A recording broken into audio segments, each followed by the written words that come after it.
I'm Lila Porter. And I'm not calling the police, not yet. 10 minutes ago, my son-in-law, Damon Cross, texted me. Let me know when the will reading is. I just want my millions. I read it twice, then saved the message like a blade. I plan to use? Ava was the one he married, the woman he was supposed to protect. And I know exactly what he did to her.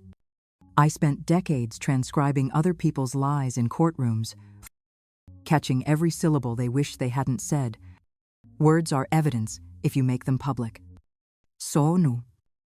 I won't tip him off tonight. I'm going to make Damon say the quiet part out loud, where everyone can hear it. In 3 days, at the Little League Championship at Memorial Park, he'll be surrounded by parents, cameras, and community small talk. I'll be there with Jonah and Milo, and they will be safe beside me. Damon thinks he's planning a future. I'm building a stage. When he steps onto it, he'll script his own confession. This isn't revenge. It's justice on a timer. The mic will catch his voice. The crowd will hush. And the cuffs will follow in plain daylight soon. Damon has started tightening his control since Ava's funeral, wrapping every conversation in the language of business. He talks about stability plans and transition schedules like grief can be project managed. Last week, he sent me an email outlining when I could see Jonah and Milo 2 hours. Supervised. At his house? He said it was for the boys' emotional balance. But I heard the threat buried under those polished words. I know what he's doing. He wants to erase me from their lives before I can ask the wrong questions about Ava's last months. Every sentence he speaks is another wall. Every polite smile, another lock. He forgets I spent 30 years listening to men in court try to sound in control right before they lost everything. I'm not calling Detective Ruiz until I have a weapon sharper than suspicion. The truth needs witnesses. And the only way to get them is to let Damon feel untouchable a little longer. He thinks he's the strategist. But I'm the one recording every move, every careless phrase. This morning, Milo slipped a photo into my hand when Damon wasn't looking, a picture of a medicine bottle on the kitchen counter, labeled under Kendra Lowell's pharmacy license. My pulse slowed instead of racing. Finally, I had my opening. Jordan Hale came into my kitchen with 2 laptops, a pot of burnt coffee, and the kind of focus that made you believe in numbers. He'd once tracked multi-million-dollar frauds for a bank before leaving to work on cases the system overlooked. Now, he was following Damon's financial footprints, each card swipe, each wire transfer, each time-stamped lie. I watched him work in silence. The sound of keys replacing the sound of my own heartbeat. By noon, Jordan had what he called a pattern of urgency. Damon had been transferring small sums to an account connected to Kendra Lowell, a licensed pharmacist who'd recently left her job at a compounding lab. Those payments matched the same weeks Ava's symptoms had suddenly worsened. The receipts were hidden inside a consulting contract labeled Nutritional Formulation Support. Jordan leaned back, rubbing his temples, and said the words I'd already feared. Damon's company insurance listed Ava's life policy at $2 million. And the beneficiary update had been processed 6 weeks before her final hospitalization. The math behind murder is always cleaner than the motive. He turned the screen toward me, showing a phone log, late-night calls between Damon and Kendra, repeating phrases like window closing and phase 2. I recognized his voice patterns instantly. He wasn't planning a business expansion. He was planning a death. Words had always been my profession, but now they were my weapon. I knew how to make silence stretch just long enough for a liar to fill it. Damon liked control, liked to hear himself sound intelligent. So I began crafting questions that would tempt him to explain too much. My plan wasn't to confront him, but to make him narrate his own crime. One sentence at a time. I set up a discreet recording device inside a ceramic bowl on my kitchen counter, perfectly legal in a one-party consent state. When he came by to discuss the boys' schedule, I let him talk about resource allocation and health contingencies. His favorite camouflage phrases. I kept my tone steady, nodding, pretending not to understand, while he rephrased in simpler, deadlier terms. The recorder caught every word. Later that night, I played the audio back and heard the tremor under his confidence. It wasn't guilt, it was arrogance. Damon thought I was too sentimental to notice what he was really saying. He didn't realize I was building a transcript he would never escape. 2 weeks after Ava's funeral, Damon called to say he wanted to expedite the legal formalities. He claimed it was about protecting the boys' inheritance. But what he really wanted was control. The will reading had been scheduled for the following month. Yet suddenly he insisted on moving it up to Friday. His tone was polite, efficient, almost bored, as if he were rearranging a meeting, not rewriting history. I agreed immediately, pretending not to sense the panic behind his calm. Every manipulator believes their target's compliance means victory. I told him I'd bring a family attorney with me, knowing that single detail would rattle him. Damon doesn't like surprises unless he's the one creating them. That night, Jordan traced a new call between Damon and Kendra. Her message was short: if she brings counsel. We move phase 3 now. The phrase made my stomach turn. But it also confirmed we were close. They were accelerating because they could feel the ground shifting. I went to bed, rehearsing the next step. Damon thought he was tightening the noose, but the rope was already looped around his own neck. Friday couldn't come soon enough. I drove to Damon's house with a tin of oatmeal cookies and a calm I didn't feel. The yard looked immaculate, trimmed within an inch of its life, every blade of grass serving his image of order. Along the back fence, the oleander bushes were blooming again, Ava's favorite color, ironically deadly. I paused beside them long enough for Damon to notice. When he came out, I mentioned how lovely the flowers looked against the white fence. He smiled too easily and said, "They're beautiful, as long as no one eats them." It was a throwaway line for him, but it landed like a confession to me. I nodded, pretending not to understand, while every word etched itself into memory. Inside, I handed him a set of glass jars, saying they'd be perfect for preserving the blossoms Ava used to love. Each jar was fitted with a hidden micro camera, wired through the lid.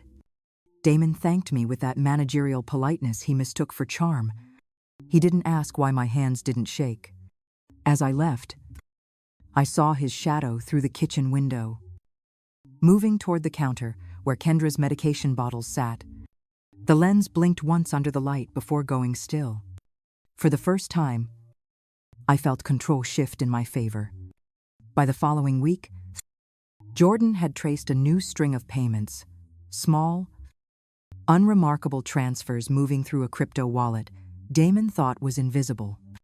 The destination was another alias linked to Kendra Lowell. When Jordan cross-referenced the dates, they aligned with shipments from a lab that specialized in compounding cardiac drugs. Damon wasn't paying for love, he was paying for silence. I decided it was time to widen the crack between them, using an anonymous account. I sent Kendra a photo of the glass jar from Damon's kitchen and a single line, "Pretty things lose their potency when exposed to air." It wasn't a threat, it was chemistry. And she would understand it perfectly. By sunset, she had texted Damon 3 times, messages full of suspicion and barely veiled panic. Jordan confirmed the pattern that night. Kendra's calls grew longer, her tone sharper, while Damon's replies turned defensive. The money transfers stopped cold. It was the first time in months their data moved out of sync.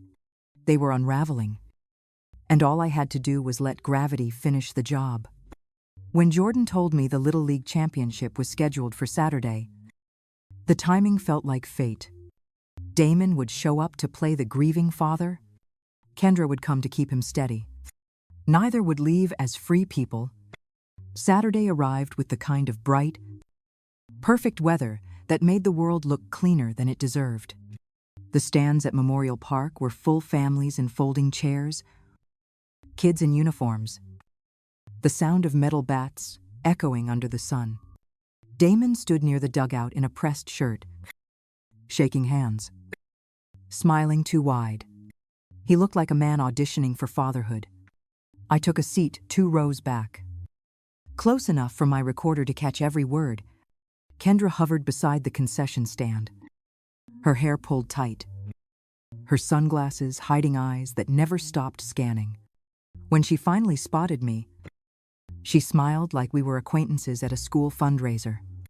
I returned it, then leaned closer and said, just loud enough, "Oleander's a beautiful plant, so deadly when brewed wrong."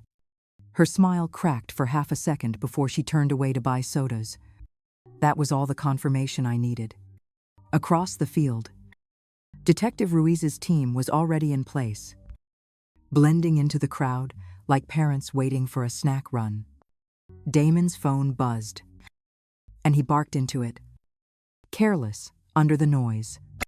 I heard him say, "I told you the will is being read next week." The words carried across the mic of the park's PA system, hot and sharp, cutting through the chatter. The crowd went quiet just long enough for the illusion to break. Jonah froze on the field, bat still in his hands, staring toward his father. The mask Damon had built for months was slipping, and the entire town was about to watch him lose it.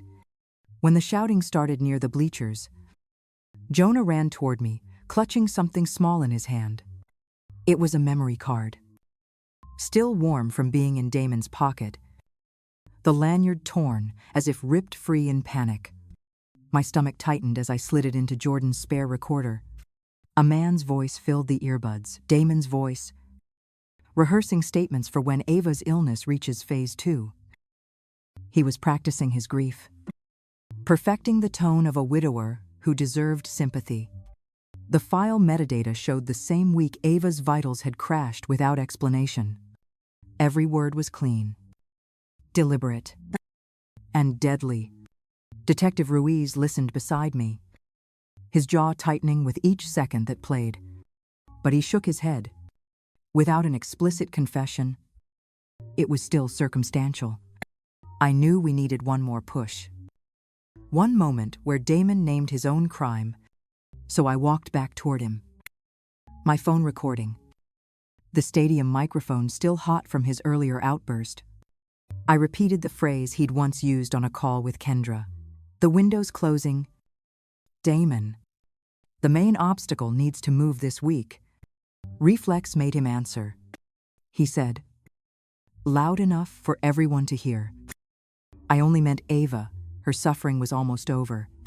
The silence that followed was absolute. You could feel the shift in the air as every parent, every officer, and every camera turned toward him. He had just written his own verdict. Kendra froze the second Damon said Ava's name over the speakers. Her soda cup slipped from her hand, ice scattering across the bleachers. For the first time, the mask she'd worn so carefully broke wide open, her mouth trembling, her eyes darting for exits. When Detective Ruiz moved toward her, she bolted, shoving past a folding table and sprinting toward the parking lot. She made it maybe 30 feet before 2 plainclothes officers caught her near the third base line. Her designer purse hit the ground, spilling everything: keys, lipstick, and a small vial wrapped in gauze. Under the afternoon sun, the liquid inside glowed faintly yellow. Ruiz knelt to examine it, then looked up at me with the expression of a man who no longer needed a confession. Kendra started shouting that she'd been manipulated, that Damon had forced her into everything. But Jordan stepped forward and held up printed emails, drafts she'd written herself, formulas she'd sent from her lab account. Her handwriting was on every line. The crowd didn't need to understand chemistry to know what they were seeing. Damon was already in handcuffs, his face slack and pale. Kendra's cries turned from rage to bargaining as Ruiz read her rights. The perfect partnership that had killed my daughter ended exactly where it deserved to, exposed under daylight, surrounded by witnesses who would never forget. Within 48 hours, the park turned into a crime scene in every legal sense. Toxicology confirmed that the vial from Kendra's purse contained digoxin, extracted from a compound formula, precisely the substance found in Ava's preserved tissue samples. Detective Ruiz coordinated with the county prosecutor, and together they built a case that tied each digital transfer, each dosage, each lie back to Damon's doorstep. For once, the paperwork spoke louder than anyone's grief. Jordan spent those days tracing every cent Damon had moved. The funds intended for the new business venture were actually debt payments hidden through shell accounts. That trail alone guaranteed a separate fraud charge, enough to keep him locked away even if the murder case dragged. Jordan also helped me file for emergency guardianship of Jonah and Milo, citing Damon's arrest and Kendra's involvement as grounds for immediate custody. Some people whispered that I was ruthless, taking the boys away before their father was even arraigned. Maybe I was, but I'd watched Damon manipulate every system that should have protected my daughter. I wasn't giving him another chance to touch her children or their inheritance. The insurance payout, all $2 million of it, would now be placed in a trust with their names carved into every clause. I'm Lila Porter, and I'm not calling the police, not yet. 10 minutes ago, my son-in-law, Damon Cross, texted me. Let me know when the will reading is. I just want my millions. I read it twice, then saved the message like a blade I planned to use. Ava was the one he married, the woman he was supposed to protect. And I know exactly what he did to her. Kendra sat behind another set of counsel, eyes down, her hair dull, and her face drained of calculation. The jury listened as the prosecution played the audio from my recordings, the call logs Jordan had compiled, and the toxicology findings that tied the poison directly to both of them. I watched the jurors' expressions shift from curiosity to disbelief to anger. By the time Damon's digital rehearsal of his grief played over the speakers, no one looked away. When the judge asked if he had anything to say before sentencing, Damon stood and spoke with the same hollow confidence he'd once used to manipulate Ava. He claimed it was all for the boys' financial security. Jonah rose from the front row and said, steady and clear, that they didn't want his money. They wanted their mother back. The sound of his voice cut through every layer of pretense left in that room. The verdict came swift and clean. Life without parole for Damon Cross. 25 to life for Kendra Lowell. Justice didn't bring peace, but it brought an ending, and that was enough to start breathing again. We visited Ava's grave the following weekend, the three of us standing under a gray morning sky that felt gentler than silence. Jonah carried a drawing he'd made in art therapy, Ava smiling under a tree of bright yellow flowers. Milo held my hand and asked if she knew what had happened, if she knew Dad was gone. I told him she knew everything that mattered, that we fought for her, and that the truth had finally been spoken out loud. I placed a dried oleander blossom inside a glass jar and set it beside her headstone. The same flower Damon once planted to decorate his lies now marked the end of them. Jonah didn't say much, just touched the jar and whispered something only the wind could carry. It was enough. That night, after putting the boys to bed, I sat in the quiet house and let myself listen to the old recordings one last time. Not the evidence, the laughter, the kitchen chatter, Ava's voice teasing me about overcooking chicken. For months, revenge had been my only language. Now I could finally grieve in peace, knowing every word, every plan, every risk had bought us this moment of stillness. The house sounds different now. It's filled with the ordinary noise of life, Jonah practicing guitar in the living room, Milo arguing with the dog about bedtime, the dishwasher humming like it has a pulse. For the first time in years, silence doesn't feel like an accusation. It feels like rest. The ghosts in these walls have learned how to breathe again. The insurance settlement cleared last month, $2 million placed into a trust bearing both boys' names. That money won't erase what happened, but it will build a future Ava would have wanted. College, travel, a chance to live without fear. Damon once saw that sum as freedom. For us, it's closure written in the language of justice. The insurance settlement cleared last month, $2 million placed into a trust bearing both boys' names. That money won't erase what happened, but it will build a future Ava would have wanted. College, travel, to a chance to live without fear. Damon once saw that sum as freedom. For us, it's closure, written in the language of justice. The boys are safe. The truth is public. The last lie has been buried alongside its makers. And for the first time, I can whisper goodnight without hearing a single echo back.